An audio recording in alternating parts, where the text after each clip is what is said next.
Those are the things which required. which are required. In the next stage, you need tendon transfer, you need to get the full load. This kind of situation we rarely see, and their prognosis is always Thank you. On what I'm going to talk right now, or what happened in the morning, any questions you want to ask for that? Gait is an important topic. You cannot learn it from lectures or just by reading. So this is like a screensaver, what you're going to see just now. And screensavers don't tell you the truth. The truth is ability to describe a gait is the first step. And description will come from watching. And watching will come from looking at known, diagnosed cases walking. So the first step is, you know your diagnosis, get the child to walk and see. Next time, another diagnosis, again get the child to walk and see. Another problem, again see the gait. Another problem, see the gait. Look at the x-ray, look at the walk. Go back and check again the gait. Going back and forth. Unless you do that, you are not going to have confidence in describing gait. That's the first step. There's no magic formula to this. You have to look at it again and again and again. That's the only answer. Like an athlete, you have to work. These are days of Olympics. Just concluded, everybody is talking about people. But if you look up their life histories, starting from gymnasts to badminton players, they are at it day in and day out. 12 hours, 16 hours, grueling days. They're just practicing one thing. You have so many things to practice. You have to look at gait, you look at so many things. They have just one thing, and they are stars. You have so many things, but you are not stars at all. You're dust on the ground. Read stars. Human gait is a fascinating skill that the Creator has given us. And I love this slide because it is a slide from the article on gait by one of the masters on gait. And it shows as a quadruped the speed with which a quadruped can walk or run. No human beings can match. A dog can outsmart you in terms of the physical ability to gait, in terms of running. Whereas you can never match a dog in speed to run. So never try to outrun a dog. Always try to outsmart a dog. Never try to outrun a dog, because a dog is designed to run faster and win from any other animal around. Survival of the animal depends on that. The speed was very important. But human beings, Homo sapiens erectus, these are the first footsteps reported in National Geographic on the bipedal human being. The earliest known bipedal footstep, look at the great toe, it's in Varus. The earliest one was like that. First asphaltic volcanic ash footprints seen in Africa. First steps of 4.5 million years ago. 4.5 million years ago. That's a long time. So that's the sequence. This is from National Geographic. Those of you are interested, there's a huge thing out there in gait in National Geographic. You can look up there. But when you say that this person's gait is normal, you say that it is normal only based on 1, 2, 3, 4. One is the attribute to normal gait, and the other is a prerequisite to have a normal gait. To be able to walk normally, first of all, you should have the stability to stand upright. The balance should be there. The next thing should be that there should be energy for progression, power. For the muscles have to be there internally. You have to have that power, energy. And the third thing is, merely having energy is not sufficient. You should use that energy sustainably, conservatively. So a person with Duchenne dystrophy is also walking, but his muscles are there, so weak. The effort that he needs to take every step is so humongous, he gets tired very quickly. So the energy and the sustenance of energy by conservation is all important prerequisites to a normal gait. So if any of these things is compromised, you don't have normal gait. And the moment you describe a normal gait, you have to have the stable balance. You shouldn't be falling down. You shouldn't be running over. You shouldn't be toppling over. You should have this stability for balance. That's number one. Your joints should be able to position the limb in the manner in which it is required to position it for forward progression. That is pre-positioning. So every joint has to be pre-positioned for the next step. Okay? So you have your MBBS, then your MS, then your post-MS, whatever. So there is a sequence. So the joints have to be taken through the sequence. It's a pre-positioning that is required. And in the pre-positioning, there is a criteria which is important. Ground clearance is an important part of the normal gait attribute. Ground clearance is an important part. If you're not able to clear the ground, even if your pre-positioning is right, you won't have a normal gait. And then your muscles allow relaxation to have the appropriate energy efficient step length. It shouldn't be too long. That's not energy efficient. It shouldn't be too short. That's not energy efficient. So it has to be an appropriate optimal step length for a given height, weight, body mass index of a patient. So it's not the same for all human beings, it differs. And of course at the end of it is you conserve energy. For practical purposes alone, gait has been described into two components. One is the stance phase, the other is the swing phase. The predominant part of your gait cycle is the stance phase. And for convenience sake, you say it is 60% stance phase, 40% swing phase. But the actual percentage, if you were to look at statistically, divide and measure on computer, you would find it is actually 38-62. It's 38-62. So that's the stance phase is 62, swing phase is about 30. And you have the classical progression of the gait cycle where you move from the first step of heel strike, foot flat, mid stance, heel off, toe off, then beginning of the pre-swing till the next heel strike. So you have the full step which happens. So you have the step from one step to the other. That's one move up and down, and then from one heel strike to the next heel strike. So you have the full sequence that is there. From one heel strike to the next heel off.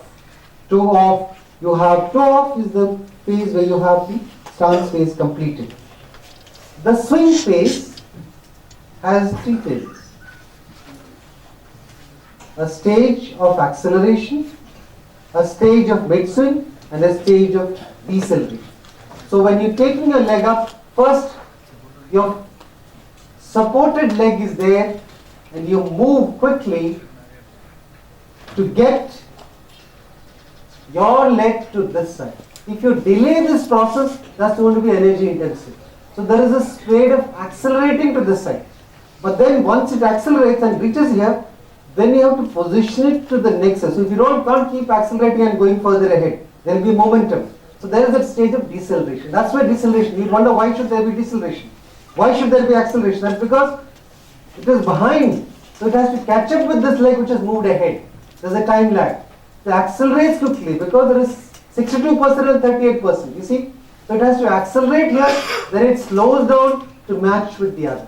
So that's what happens. So you have a stage of acceleration and a stage of deceleration. But the purists in gait cycle evaluation, they have not accepted this. They want to look at it from symmetrical swing and symmetrical stance phases. So they have called the phases as 4 for stance and 4 for swing. Initial contact, loading response, mid stance and terminal stance. And the other one is pre-swing, initial swing, mid swing and terminal swing. More semantics than anything else. It hasn't got popular, but you will find it in textbooks or in some journal articles. So don't be intimidated by this. It means nothing beyond an understanding of the staging for the sake of convenience.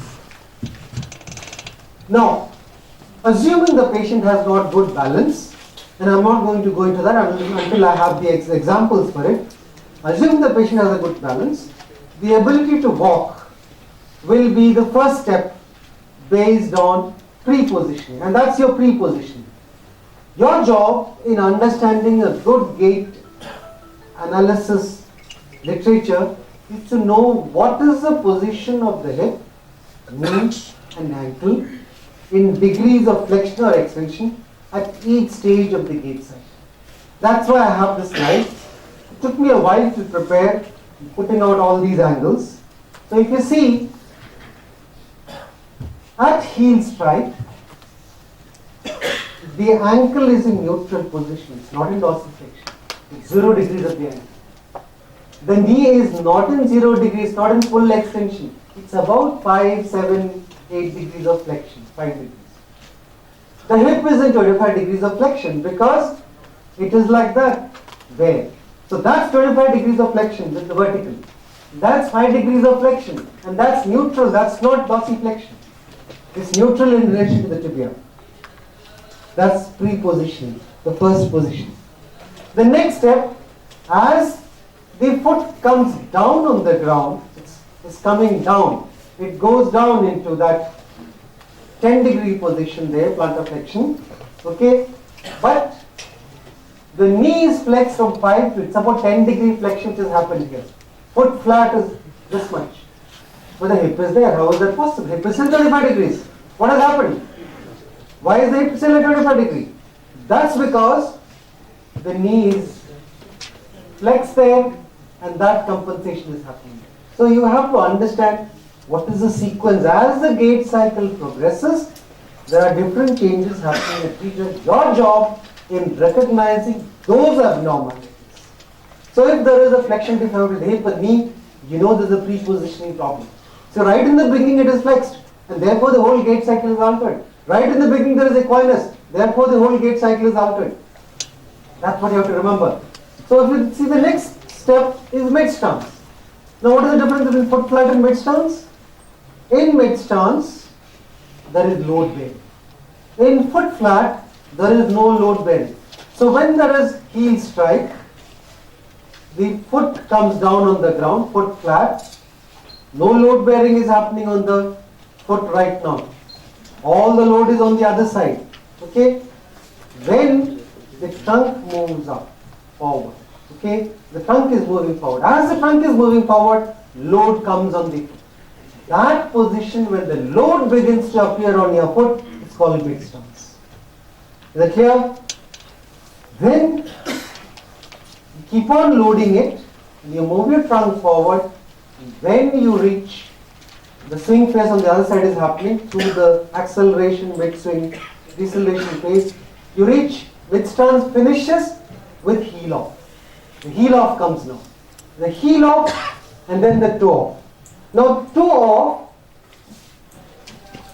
heel off, when you see about 10-degree plantar flexion is happening, 0-degree knee, 15-degree extension of knee. Hip. Free swing, just about to take off. You have the push off or your gait cycle happens in this phase. Just before that. If you look at your calf muscles, huge bulky calf, isn't it? With measly front of leg muscles. Anterior crural, lateral crural muscles are very thin. They are measly. So the back of calf muscles are bulky. it has been designed like that. The biggest propulsive force for energy comes from back of calf muscle. They are designed like that. So this position, just before the swing, is where the toe off is beginning to happen. And the maximum propulsive force for your gait cycle comes, the energy of your gait cycle comes from there. That's how it moves.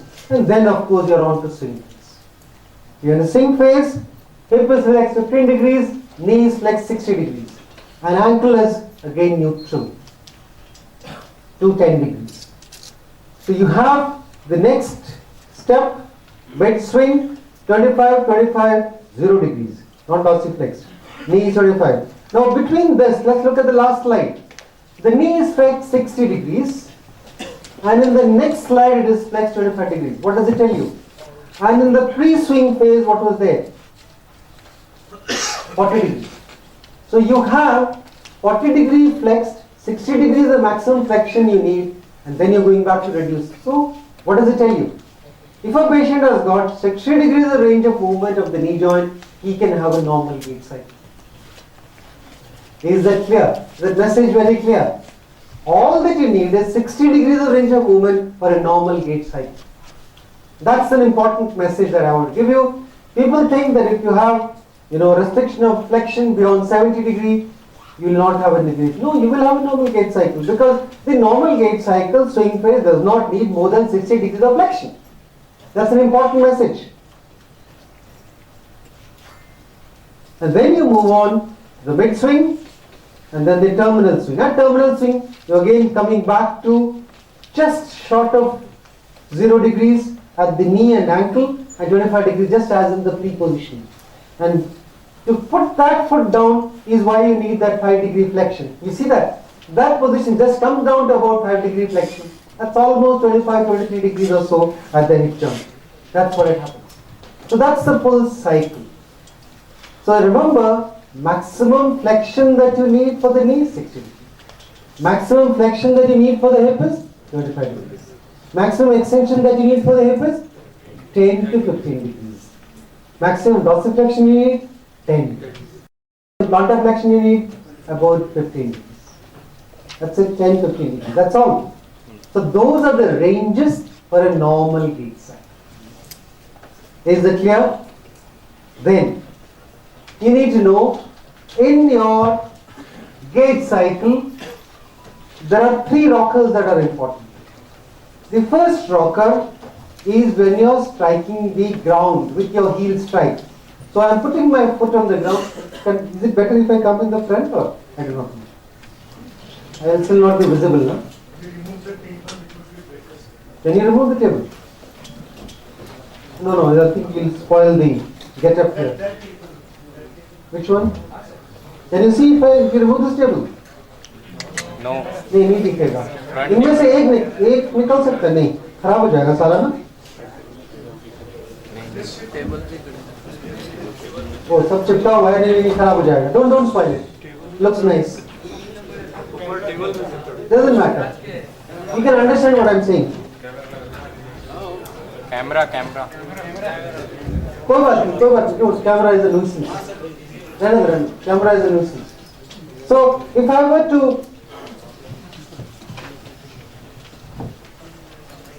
when I am doing the heel strike, that's the first rocker. I rock on my heels. You can imagine what I am doing, no? I am rocking on my heel. That's the first rocker. Once the foot is on the ground, the foot cannot rock anymore. So what is rocking now? From foot flat to mid stance, the tibia is rocking on the domoticales. Can you see that? The tibia is rocking on the domoticales. And then the next stage is again another rocking which happens with metatarsophalangeal joint.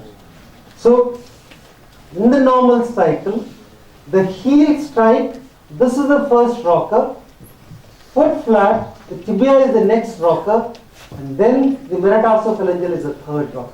So there are 3 rockers in a normal gait cycle which are important, and if these 3 rockers are stiff, again your gait is abnormal. To be able to recognize a gait pattern, there is a method. It is said that you're supposed to evaluate about 300 known diagnosed gait cycles before you can have confidence in describing normal gait. 300 consecutive normally known gait cycle pattern before you can be confident in describing gait. So the first step is watch people walk with known diagnosis. Watch patients walk with known diagnosis again and again and again. What do you watch and how do you do it? How many steps? There are recommendations for this. You're supposed to look at the patient walking back and forth, front, side and back. How many steps? At least about 15 steps. Get them to walk about 15 steps. Get them to turn around. Get them to come back again. And get them going back again. So, you have about 15 steps minimum. Look front, side and back. And then evaluate the person's ability to walk in whatever manner and then describe. The description has to be by looking at different segments of the body. You look at the shoulder and head, you look at the trunk, you look at the hip and pelvis, you look at the knee, and you look at the foot and ankle. You can start from below upwards, or you can go from above downwards. Suit your convenience. What you have to do, above down, down above. Back and forth several times. At each of the steps,